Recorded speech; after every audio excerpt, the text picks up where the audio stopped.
అడుగు మా దేశముద్రగాడు వస్తున్నాడు. పాపం మొహం ఇక్కడ వదిలి వెళ్ళాలంటే ఏదోలాగుందండి. ట్రైన్లో విని అలో చెయ్యరంట. తీసుకెళ్ళడానికి కూడా ఎలా తీసుకెళ్ళాలో కూడా అర్థం కావట్లేదు. తీసుకెళ్ళడానికి చిన్న ఛాన్స్ ఉన్నా తీసుకెళ్ళిపోదామని ఫిక్స్ అయ్యాము. కానీ వీడు తీసుకెళ్ళడానికి కుదరట్లేదు. అసలు ఎలా తీసుకెళ్ళాలో కూడా ఐడియా రావట్లేదు. ఐడియా వస్తే నేను తీసుకెళ్ళిపోదును. ఆల్రెడీ మా అత్తగారు కోళ్ళను పెంచుతున్నారు, చేపలను పెంచుతున్నారు, అన్నీ ఉన్నాయి. దాంతోపాటు ఆమెను ఇబ్బంది పెట్టడం ఎందుకు అని కొద్దిగా ఆలోచిస్తున్నాము. వీడంటే ఇంకా చిన్నపిల్లాడు కదా, పార్టీకి వెళ్తాడు, అవన్నీ క్లీన్ చేసుకోవాలి, అవన్నీ చెయ్యాలి, వాటర్ చేంజ్ చేయాలి, చాలా ఇబ్బంది ఉంటుంది. చూడ్డానికి అలా ఉన్నాడు కానీ బాగా పని పెడతాడండి.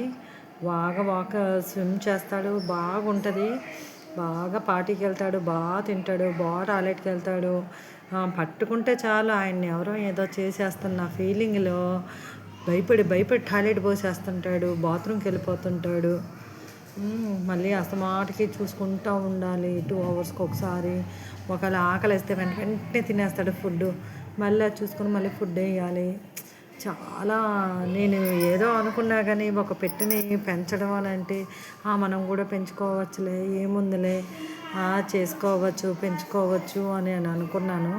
కానీ ఒక పెట్టిని పెంచుతుంటే ఇప్పుడు అర్థమవుతుంది, దేనికైనా కూడా సేవ అనేది చాలా బాగా ఎక్కువగానే ఉంటుంది.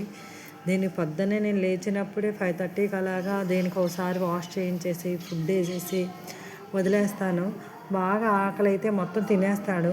తర్వాత మళ్ళీ నేను కొద్దిగా ఫుడ్ వేసుకుంటాను. తర్వాత పిల్లలు అందరూ స్కూల్కి వాళ్ళకి ఆఫీస్కి వెళ్ళిపోయాక మళ్ళీ ఏం చేస్తాను, మళ్ళీ ఒకసారి అన్నీ వాటర్ అంతా క్లీన్ చేసుకొని మళ్ళీ వెంకీని రెడీ చేసి మళ్ళీ వదిలేసి మళ్ళీ ఫుడ్ వేస్తాను. ఇలాగా డేలో 3-4 టైమ్స్ చేస్తానండి.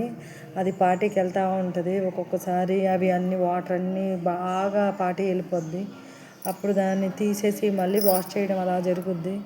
మళ్ళీ కాసేపు వాకింగ్ అని, ఈ మధ్య వర్షాలు పడుతున్నాయని వాకింగ్ ఏమీ చేయించలేదండి వెంకీకి వాకింగ్ చేయించలేదు. ఇప్పుడు ఊరికి వెళ్ళాల్సి వస్తుంది.